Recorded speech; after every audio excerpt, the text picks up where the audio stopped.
the Indiana Fever delivered an unforgettable game. Picture this: Caitlin Clark, the rookie who's been making waves in the league, played all 45 minutes of a game that went into overtime. Yep, 45 minutes straight, and that's just the start. Clark didn't just lead the Fever to a tough 104-100 win over the Atlanta Dream. She also became the fastest player in WNBA history to hit 300 career assists. But that's not all. Her teammate, Aliyah Boston, had the best game of her career on the very same night. The first quarter was electric, with the Fever and Dream trading baskets right from the jump. Clark showed she was locked in early, sinking a three-pointer within the first few minutes. Boston gets it back to Clark, sidesteps Howard, she will launch and knock down a three. The Atlanta Dream wasn't backing down, with Rhyne Howard answering back with her own sharp shooting. By the end of the first quarter, the Fever had a narrow 22-21 lead, setting the stage for a closely contested game. In the second quarter, things heated up even more. The Dream, led by Howard and Alicia Gray, pulled ahead by 6 points. But the Fever weren't going down easily. Lexi Hull stepped up, sinking 2 clutch three-pointers to keep them in the fight. Despite their efforts, the Dream managed to take control, going into halftime with a 48-44 lead. If you thought it was intense by then, the third quarter kicked things up a notch. The Dream extended their lead to 16 points, and it seemed like the Fever were losing their grip. But this is where Caitlin Clark and her squad worked their magic. Clark started finding her rhythm, making pinpoint assists and draining crucial shots. Meanwhile, Aliyah Boston dominated the boards, grabbing key rebounds and converting them into points. By the end of the third quarter, the Fever had cut the lead to just 3 points, with the score at 69-66 in favor of the Dream. The fourth quarter was one of the most thrilling moments of the season. It was a battle between two determined teams. Clark continued to lead the Fever's offense with precision, while Boston was unstoppable around the basket. The game was tied multiple times in the closing minutes. With 18 seconds left, Boston hit a huge shot to tie the game at 90, sending it into overtime. Overtime was pure intensity.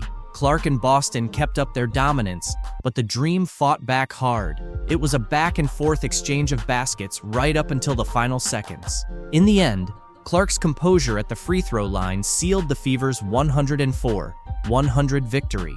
This game showed just how much the Indiana team is growing, and with the playoffs on the horizon, they're showing some promising signs. What can we even say about Clark that hasn't been said already? Well, here's one for you. She played all 45 minutes of the game. Unreal, right? But the numbers back it up. Clark wrapped up the night with 26 points, 12 assists, and 5 rebounds. That's not just a double-double, it's complete court control. And the biggest highlight? She became the fastest player in WNBA history to hit 300 career assists. We're talking about a rookie shattering records that seemed untouchable. Her court vision is something else. If Clark was the conductor, Aliyah Boston was the unstoppable force. Boston had the game of her career, dropping 30 points and grabbing 13 rebounds. Another double-double, but more than that, it was pure dominance. She was a force in the paint, turning Clark's assists into easy buckets and creating second chances with her offensive rebounding. Boston was incredibly efficient, hitting 11 out of 16 shots. And let's not forget Kelsey Mitchell. While Clark and Boston were stealing the show, Mitchell quietly had a standout game herself, with 21 points and a solid 50% shooting. She was the quiet but critical third piece of the puzzle, delivering when the Fever needed it most. Mitchell showed why she's one of the top shooters in the league, sinking clutch shots to help seal the victory.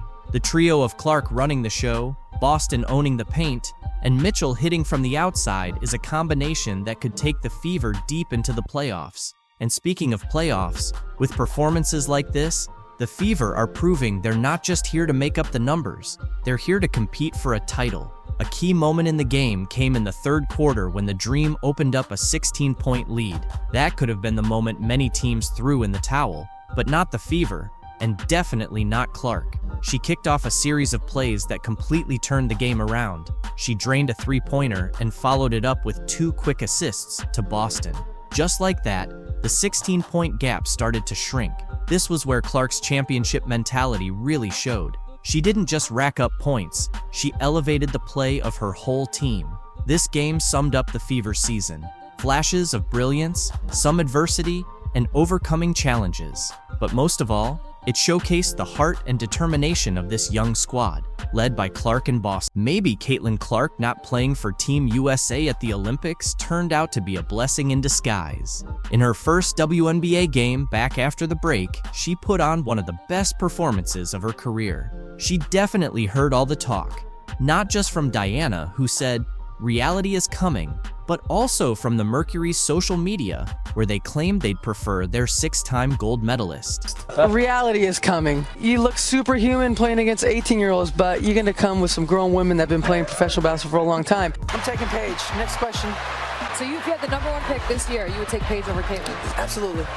I'd be curious to know if they still agree after this game, because reality has definitely set in. Caitlin Clark might just be the best point guard in the WNBA. Diana Taurasi learned that the hard way, and you'll see why in this video.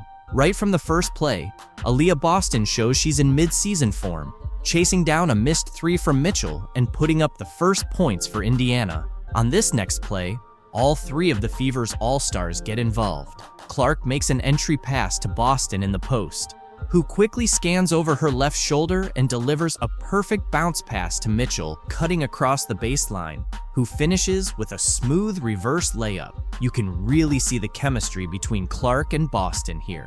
Clark hesitates just long enough to give Boston time to get into position, then threads a bounce pass around Griner's outstretched arms, and Boston lays it in off the glass. It's a strong start for the Fever, forcing the Mercury into an early timeout. Phoenix finally gets something going, and when all else fails, they turn to Brittany Griner. She rises above the defense and sinks a fadeaway jumper over 2 defenders. Speaking of shooting over defenders, watch as Caitlin comes off a screen from Nalissa and lets one fly from NBA range, knocking down her first 3 of the game. When Caitlin starts hitting from deep early on, it's never a good sign for the other team. Kahleah Copper is showing why she was such a key player for Team USA in the Olympic final, picking up right where she left off in Paris. She nails a jumper from the elbow off the dribble. While she's a solid defender, she couldn't stop Caitlin Clark, who danced around her on the perimeter, spun inside, and finished at the rim while drawing the foul for an and one. Of course, Caitlin sank the free throw to complete the 3-point play. Caitlin was in control early on. Check out how she probes the defense and splits it with a perfect bounce pass to Smith under the basket for an easy layup. Diana Taurasi, the 6-time Olympic gold medalist, finally made her mark, spinning past Boston for a smooth layup off the glass. But Phoenix couldn't keep up with Indiana's youth and speed. Clark zoomed down the court, blew past Griner, took a slap to the face, and still managed to finish for another old-fashioned 3-point play. That gave her 10 points, and it wasn't even halfway through the first quarter. Watch Caitlin's awareness here. She knows the defensive attention she draws. Sophie Cunningham is face-guarding her at half court, but Caitlin drops back and creates a 4-on-3 advantage for her team. After a screen from Boston, Lou Samuelson takes advantage and catches Taurasi off guard, cutting to the basket and scoring another easy 2 for the Fever. It's the little things that don't show up in the box score that really show how advanced Caitlin Clark is for her age. Even with her taking a seat on the bench, the Fever kept up their fast-paced style. Watch as Mitchell goes coast to coast, pulls up for a mid-range jumper, and then knocks down her first 3-pointer of the game. And there she is again, top of the key, matched up with Copper. Mitchell puts the ball on the floor, steps back, launches, and scores. That's 10 first-quarter points for Kelsey Mitchell, and the Fever are pulling away early. The quarter ends with, who else? Caitlin Clark. She's out for revenge, catching and shooting a deep 3, helping the Fever take a 19-point lead. Clark finishes the first quarter with 13 points, hitting a mid-range shot at the buzzer, though her team still trails by 17 points. Caitlin's on fire, starting the second quarter just like she ended the first, with another 3 from the same spot. That's 3 triples already, bringing her up to 16 points. Absolutely unreal performance from the soon-to-be Rookie of the Year. With all her scoring, it's easy to forget she's also the WNBA's assist leader. Check out this bullet pass to Nalissa Smith in transition, who finishes through contact for an and one. The Fever now lead 41-18. This is turning into a blowout in Indianapolis, and it just gets worse for Phoenix. Clark doesn't let up, firing another pinpoint pass to Kelsey Mitchell for an easy layup. She could probably find a needle in a haystack with passes like this. It might be one of her best assists of the year, but honestly, she has so many of them, it's hard to keep count. Even Erica Wheeler is hitting threes in this game. The Fever's lead is now up to 28 points, and we're not even halfway through the second quarter. Finally, the Mercury gets something going, with 42-year-old Diana Taurasi coming off a screen to knock down a big three, cutting the lead to 25. Everyone's feasting in Indiana this game. Nalissa Smith, off a pass from Clark, muscles her way inside and makes a tough shot over Sophie Cunningham. That basket makes her the third Fever player to hit double digits. Actually, make that 4, as Erica Wheeler turns the corner and dishes it off to Boston at just the right moment, bringing her total to 10 points before halftime. Indiana is dominating Phoenix inside, with a 26, 2 points in the paint advantage. Credit the Fever's defense, but there's really no excuse for Phoenix, especially with the tallest player on the court. Quietly though, Phoenix starts to build some momentum. Natasha Cloud hits back-to-back threes, and then Diana Taurasi, this time from the corner, drains another, giving the Mercury 9 quick points. This little 11-2 run becomes important later. You'll see why if you stick around to watch the full game. At the half, the Fever lead 54-37. That first half might be the best basketball Indiana has played all season.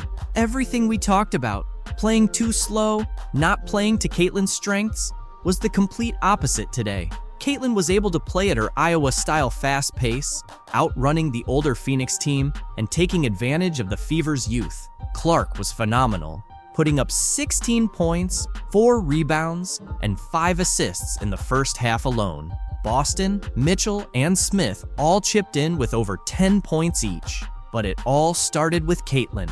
She's the catalyst, getting everyone involved. And when her three-point shot is on, there's really no one in the WNBA who can stop her. Under 5 minutes to go in the first, it's Caitlin Clark. The ball's knocked loose, doesn't matter. 29 feet away, pulling up from Alexandria. Boom. No problem. Caitlin Clark just delivered the explosive performance we've all been waiting for. She nailed 7 three-pointers and scored over 30 points in front of a packed crowd of more than 20,000 fans, turning a dream scenario into reality for us supporters. In this remarkable game, Clark became just the second rookie in WNBA history to hit 7 three-pointers and reach a career-high 30 points. She matched Crystal Robinson's rookie three-point record from 1999 and surpassed Tamika Catching's record of 6 from 2002, setting a new franchise record for the most three-pointers by a rookie in a single game. Her standout performance not only led the Indiana Fever to an 85-83 victory over the Washington Mystics in the Commissioner's Cup, but also won over fans who had seen her struggle in earlier games. Moreover, she silenced critics who doubted her ability to adjust to the WNBA standards.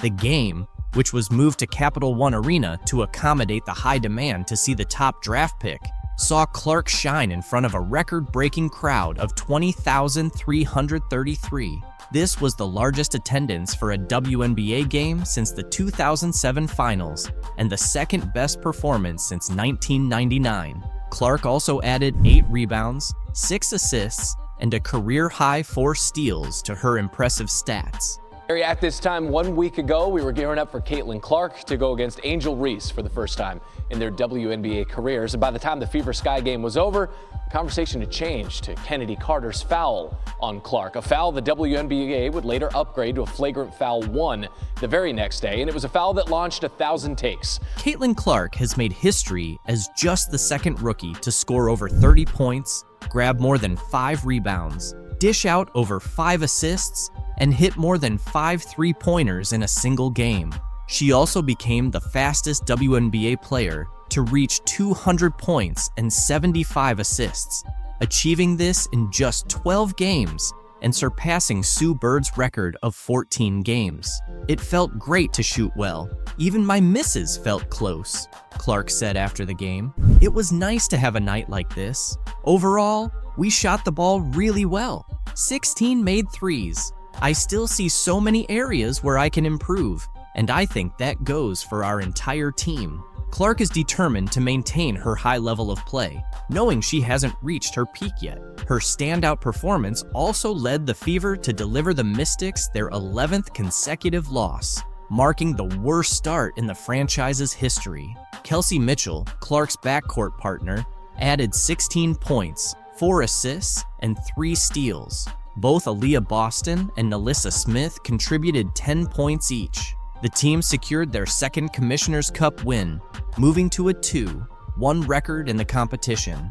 However, despite her impressive performance, Clark is still dealing with some rookie challenges, including leading the league in turnovers. She had 8 more turnovers in this game, bringing her season total to 67. Interestingly, she matched her career high of 30 points from May 28th against the Los Angeles Sparks. Along with her 6 assists, 8 rebounds, and 4 steals, she made 7 of 13 three-point attempts, tying a WNBA rookie record, and hit 5 consecutive shots from beyond the arc in the second half. Yeah, I think it's a process more than anything. It felt good to shoot the ball well. Like, I feel like even my misses were like right there. I thought multiple were still going in, and it was nice to have a night like that. Clark's confidence in her game is evident from recent performances. Earlier, she discussed the learning curve she faced in her first 11 professional games. After scoring just 3 points in a season-low performance against the New York Liberty on Sunday, Clark rebounded with what many consider the best game of her young WNBA career, thanks to a 4-day break.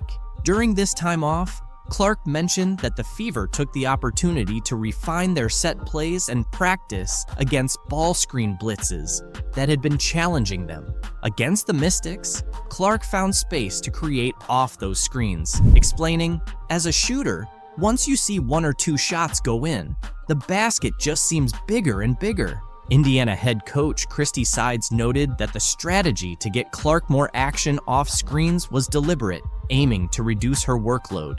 "She started feeling it late, which is always a good sign," Sides said. Defensively, Clark made an impact with a steal under the Washington basket to ignite a transition bucket in the first half, and added another steal shortly after. By halftime, she had 4 assists and 3 steals, energizing the fans. Playing against the struggling Washington Mystics, who have 11 losses this season, also gave Clark a chance to look more at ease on the court. She mentioned before the game that she felt her passing was up to her standard, even as she and her Fever teammates continue to build their chemistry. Clark is also satisfied with her rebounding stats, considering her size. The 2-time NCAA Player of the Year came into Friday's game averaging 15.6 points, 6.4 assists, 5.1 rebounds, 1.3 steals, and a league-high 5.4 turnovers per game. Clark believes that as the game slows down for her, those turnovers will decrease. To reduce turnovers, Clark showcased her ball handling skills with a smooth one-handed drive and a scoop shot for 2 points in the first quarter. On the next Fever possession,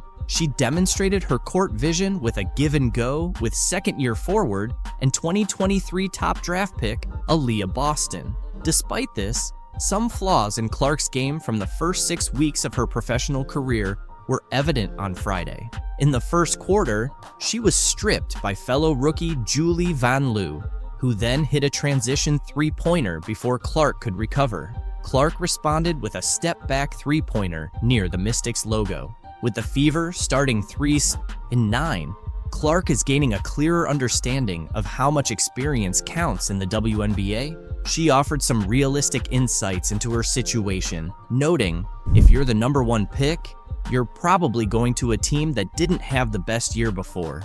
It can be tough at times." One of the positives from the first 11 games has been the team's energy, which Clark says has remained consistent since their first game. Recently, Clark has been more in the media spotlight, particularly after taking hard fouls from the Chicago Sky's Chennedy Carter, which the league later upgraded to a flagrant foul. Clark addressed the controversy before Friday's game and stated she wasn't seeking an apology from Carter. While Carter faced criticism from fans upon the Sky's arrival in DC, Clark's performance highlighted her resilience and ability to rise above the situation.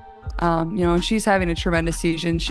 She's played great basketball in my eyes, probably in first place for Sixth Player of the Year. And, it's just basketball at the end of the day.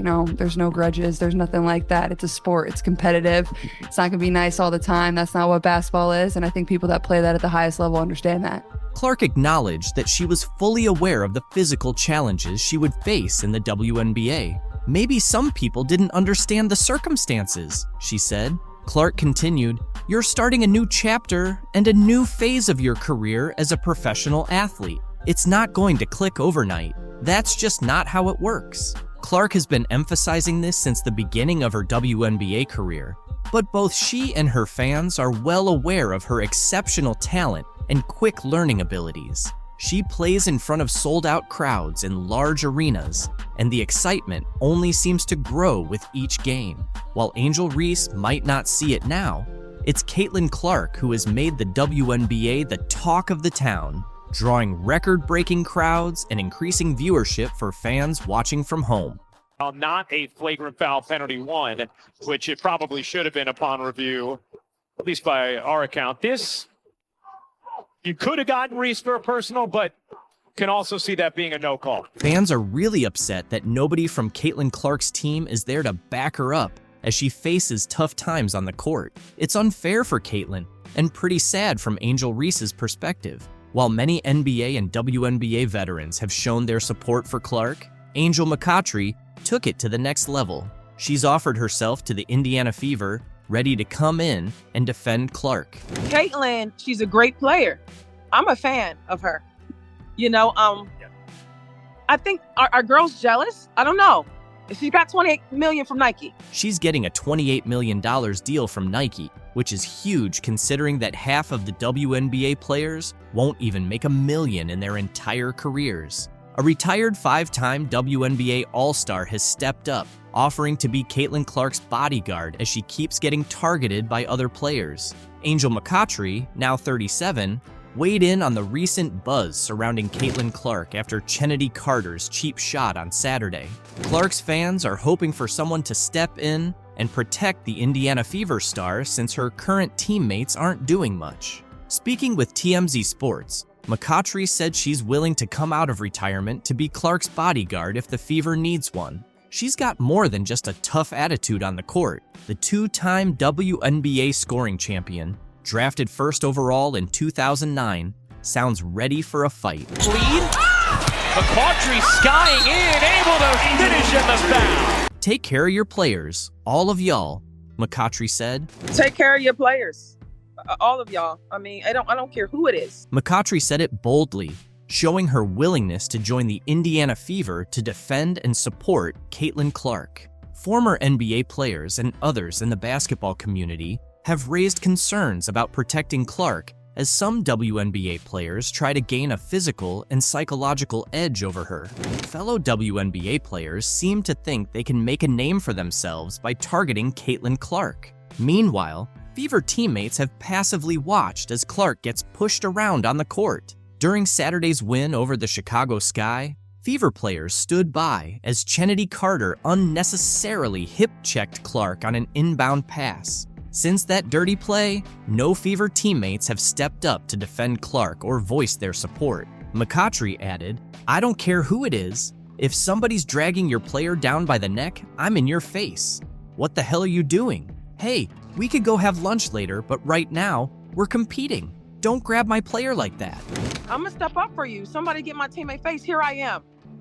Why is that happening, Angel? After receiving a lot of criticism from fans and veterans like McCoughtry, Indiana Fever players have shown their intent to fiercely defend rookie sensation Caitlin Clark. They've been facing a whirlwind of opinions accusing them of not safeguarding their star player. The #1 pick in the recent WNBA draft has endured a lot of physical play, sparking debates over her teammates' protective efforts. Kelsey Mitchell, one of the team's leaders, addressed these criticisms head-on after a recent practice, stating, "At the end of the day, not only is she human, but she's a 22-year-old kid. There are certain things she's going to experience over time," Mitchell said. She deserves to give herself some grace, and I think a lot of people around this world should too. And I think that at the end of the day, not only is she human, she's a 22-year-old kid. It's our job as a team to make sure she's covered from a standpoint of feeling mentally and physically safe. Obviously, we want her to feel at home all the time, stressed Mitchell. She's going to transition. There's going to be things that she's just going to experience that comes with time. And I think that the world should give her some grace. I really do. And I think that's our job as a team to make sure that she's covered from a standpoint of feeling mentally and physically safe, obviously, but psychologically, we want her to, at the end of the day, she got to go home and sleep. So that's our deal. We want her to feel at home all the time. The backlash intensified after a controversial incident involving Chicago Sky's Kennedy Carter during a heated game.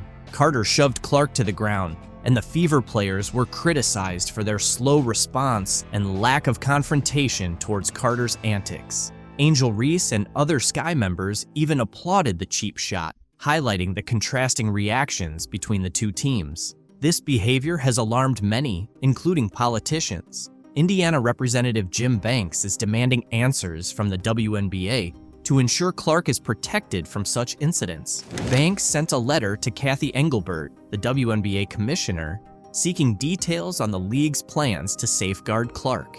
In his letter, Banks praised the increased fan interest in women's basketball that Clark has generated before referencing Carter's seemingly unprovoked foul. He also mentioned that the foul was visibly cheered on by Carter's teammate Angel Reese. While acknowledging the state's familiarity with tough basketball, Banks described the incident as a cheap shot that could have resulted in an injury and should not be tolerated. He criticized the lack of punishment for Carter beyond a retroactive upgrade to a flagrant foul and some unrelated fines for missing media appearances. To Banks, this indicates that the WNBA isn't holding hostile players accountable or enforcing their own rules of sportsmanship. Banks posed several questions to the commissioner, including what steps the WNBA is taking to curb excessive physical targeting of specific players, whether individual organizations will be held responsible for allowing players with histories of violence to target their competitors,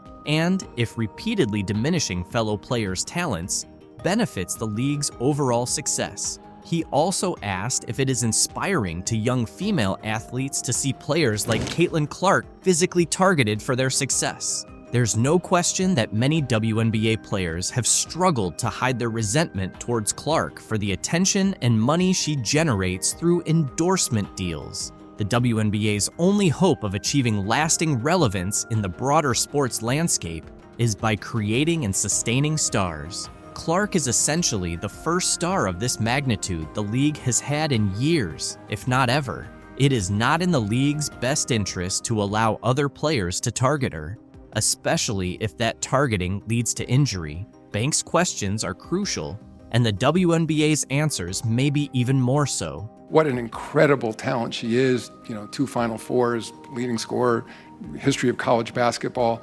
So I look forward to watching her ongoing development in the league. But the response to this letter from the WNBA commissioner is epic. Speaking at his usual press conference ahead of the NBA Finals on Thursday, League Commissioner Adam Silver addressed the flagrant foul by Chicago Sky guard Kennedy Carter on Indiana Fever player Caitlin Clark last weekend. He called it a welcome to the league moment, adding that it's nothing new in basketball. It's nothing new in basketball that there's sort of welcome to the league moments. Carter's off-ball foul against Caitlin Clark on Saturday has sparked an outcry from critics, who argue that Carter appeared to go out of her way to throw her hip and shoulder into Clark, who had her back turned and fell to the ground after the foul. Silver addressed a wide range of topics, including Clark's rising stardom in the league, the future of the WNBA, and an upcoming media rights deal. Of course, I want to see Caitlin Clark treated fairly and appropriately in the league, Silver told reporters. I would say it seems like she can take care of herself. she's a tough player. Of course, I want to see Caitlin treated fairly and appropriately in the league. I would say seems like she can take care of herself. She's a tough player. Following the foul on Saturday, Clark told reporters she was doing her best not to let it get to her. I think at this point, I know I'm going to take a couple of hard shots a game, and that's what it is. I'm trying not to let it bother me and just stay in the game and focus on what's important, because usually it's the second person that gets caught if you retaliate. Silver called the passionate interest in Clark, as well as her rivalry with Chicago star player Angel Reese, very healthy for women's basketball and the league. I think ultimately this is very healthy for women's basketball in the WNBA. It's generating a lot of extra interest, Silver said. To be fair to the other players and Commissioner Kathy Engelbert, this didn't just start this year. He noted that while the WNBA has had several star players in recent years, Clark has significantly increased interest in the league. It's generating tremendous additional interest. In fairness to the other players and in fairness to Commissioner Engelbert, this didn't just start this year. Certainly, we're seeing an acceleration of it with Caitlin, but many individual stars who came in this league in the last several years, and then again, I've been with the league for a long time, so I was there the early days with Val Ackerman, and of course David Stern when we developed the WNBA. If you look back at our original business plan from 28 years ago, we didn't anticipate it would take this long to achieve the level of popularity we're seeing now, Silver said. Ultimately, I don't want to make too big of a deal about one player or one call. However, the growing rivalries in professional basketball, both between teams and individual players, can be beneficial for the sport, he continued. If you went back and looked at our original business plan from 28 years ago, we didn't think it would be such a long timeline to kind of break into the sort of popularity we're seeing now. So ultimately, I don't want to make too big an issue about one particular player, one particular call, but I think the burgeoning rivalries in professional basketball, you see rivalries obviously among clubs, but also among individual players too. And I think that can be ultimately good for the sport. Earlier this week, ESPN host Pat McAfee apologized for referring to Clark as a white bee. I utilized the words white bee to describe Caitlin Clark as being the superstar. Those were not my intentions, but that's how you took it. That's on me. I do apologize. During a segment discussing whether race has influenced the WNBA rookie's rapid rise, Silver said he accepted McAfee's apology and considered it a misstep. Regardless of the commissioner's views, Caitlin's growing fan base and her exciting yet kind style of play are what's truly genuine, Silver said. This is what basketball fans want. Women's basketball enthusiasts are now Caitlin's fans because she's brought the sport to a place where everyone is talking about it. And Angel Reese knows a ring is coming. The trolls are acting without class and are trending on Twitter after LSU star Angel Reese taunted Caitlin Clark with John Cena's "You can't see me" gesture after their win. Not just fans, but also sports commentator Keith Olbermann criticized Reese with a harsh tweet, calling her an I-word and warning her about the backlash that comes with messing with a new star who attracts thousands of new fans to basketball. It all began with these two basketball players, Reese from LSU and Clark from Iowa, becoming household names for sports fans with their record-breaking performances in the March Madness tournament. The NCAA's most valuable players seemed to have a tense relationship, with Reese alleging that Clark had disrespected several of her friends and teammates throughout the tournament. Here's a breakdown of the two stars and their rivalry. Reese and Clark faced off in the championship game, where Reese's LSU Tigers ultimately triumphed with a 102-85 win. In the game's final moments, viewers saw Reese respond to Clark's taunts, which drew significant online criticism. Reese mimicked Cena's "You can't see me" gesture and pointed to her ring finger, signaling their championship victory, all while staring Clark down. During their post-game press conferences, both players addressed the situation. Clark, displaying her sportsmanship, responded to questions about Reese's taunts by saying, "Honestly, I have no idea. I was just trying to get to the handshake line, shake hands, and express gratitude that my team was in that position. She emphasized the importance of holding one's head high and being proud of their achievements. This is how a star beloved by fans reacts. On the other hand, Angel Reese had a different take. In her post-game interview, Reese acknowledged Clark as a hell of a player, but noted that Clark had disrespected her teammate Alexis Morris during the title game. Reese made it clear that she doesn't take disrespect lightly. Since their post-game interviews, both Reese and Clark have addressed the discussions surrounding their taunts. Speaking with ESPN, Clark defended Reese, saying, "I don't think Angel should be criticized at all. No matter which way it goes, she should never be criticized for what she did." Clark further demonstrated her class, stating, "I think everybody knew there was going to be a little trash talk throughout the entire tournament. It's not just me and Angel." Despite her tearful post-game interview, Clark spoke to ESPN, acknowledging that the LSU Tigers rightfully earned their NCAA championship over her team. LSU deserved it. They played so well, and like I said, I'm a big fan of hers, Clark said of Reese. Clark's behavior off the court is truly exemplary. She always takes the time to appreciate other players, even though she rarely gets the same recognition in return.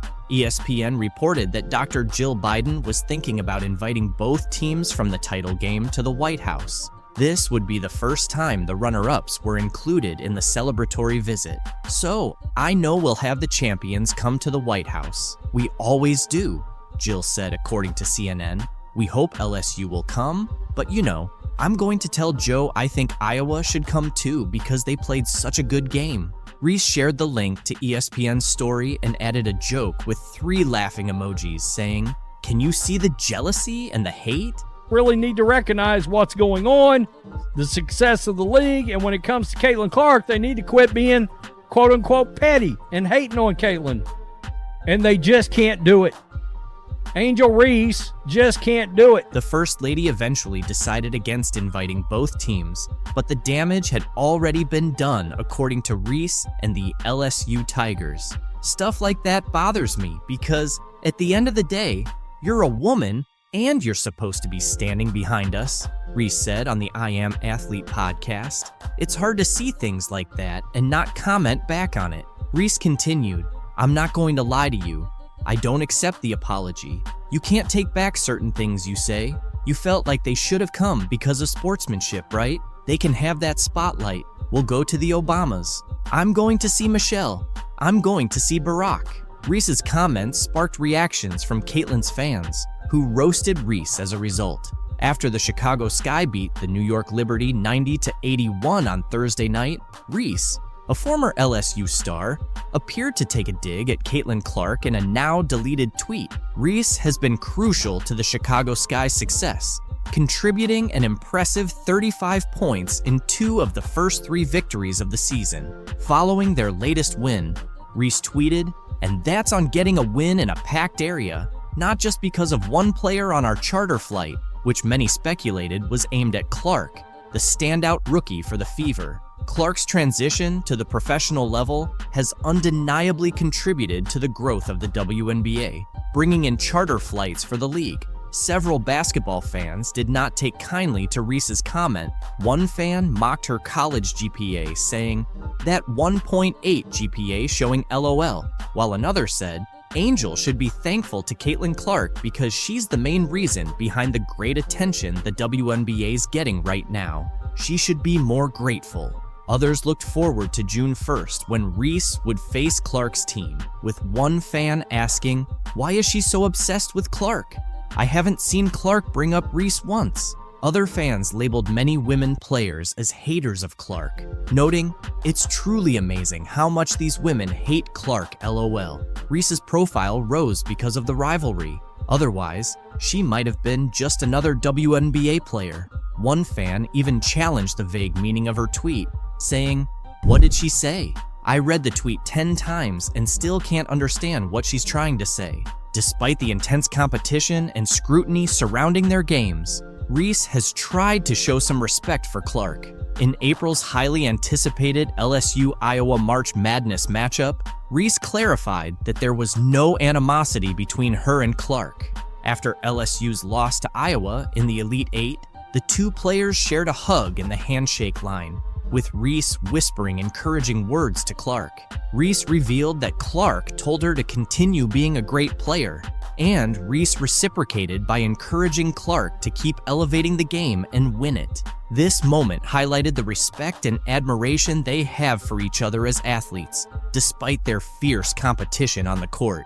Both players have admitted that their rivalry isn't personal. Reese explained that outside the game, they can be friendly and supportive of each other. She acknowledged that people often misinterpret their competitive nature as hatred, but in reality, they respect each other and understand the nature of the game.